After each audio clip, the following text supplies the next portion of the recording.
बिस्मिल्लाहिर्रहमानिर्रहीम, अस्सलाम वालेकुम। सबको जुम्मा बहुत बहुत मुबारक हो।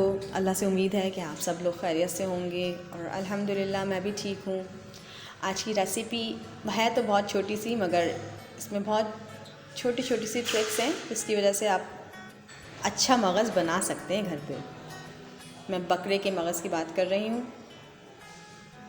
आज हम इस रेसिपी में इंग्रेडिएंट्स बहुत थोड़े से ही हैं, क्योंकि मैं तवा मगज़ बना रही हूँ तो बहुत थोड़े से इंग्रेडिएंट्स हम यूज़ करेंगे। सबसे पहले हमने प्याज को चॉप करके तवे पे ऑयल डाल के उसमें डाल दिया। ऑयल बहुत ज़्यादा नहीं रखिएगा, बहुत ज़्यादा ऑयली मगज़ मुझे पर्सनली अच्छा नहीं लगता। अच्छा जी, उसके बाद हम प्याज को भूनेंगे। सबसे पहले आप लोगों को रेसिपी मेरी अच्छी लगा करे तो प्लीज़ मेरे चैनल को सब्सक्राइब कर दिया करें और लाइक भी किया करें मेरी रेसिपीज़ को।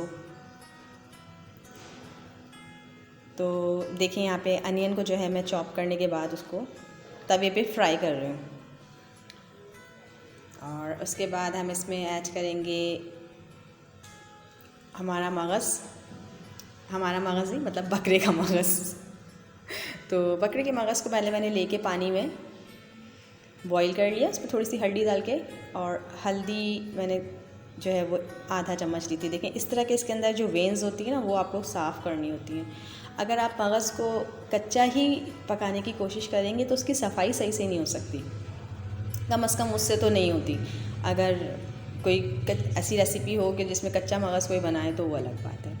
बहरहाल अब आप इसको इस तरीके से प्याज के साथ मिक्स कर लेंगे।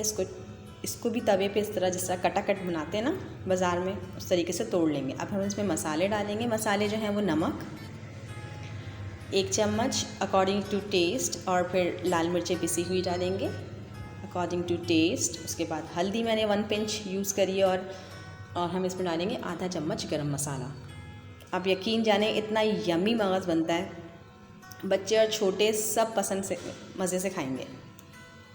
तो ये देखें ज़बरदस्त हमारा मगज़ बन रहा है।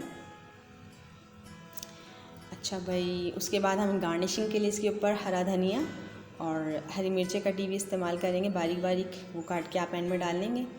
और इसको अब सारे मसाले डालने के बाद भूनना अच्छी तरीके से भूनें, ताकि ये सारे मसाले मगज़ में रस बच जाएं।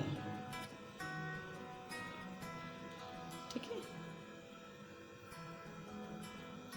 तो ये देखें अब तकरीबन ये भुन चुका है अच्छी तरीके से, और हमारा मगज़ तैयार है।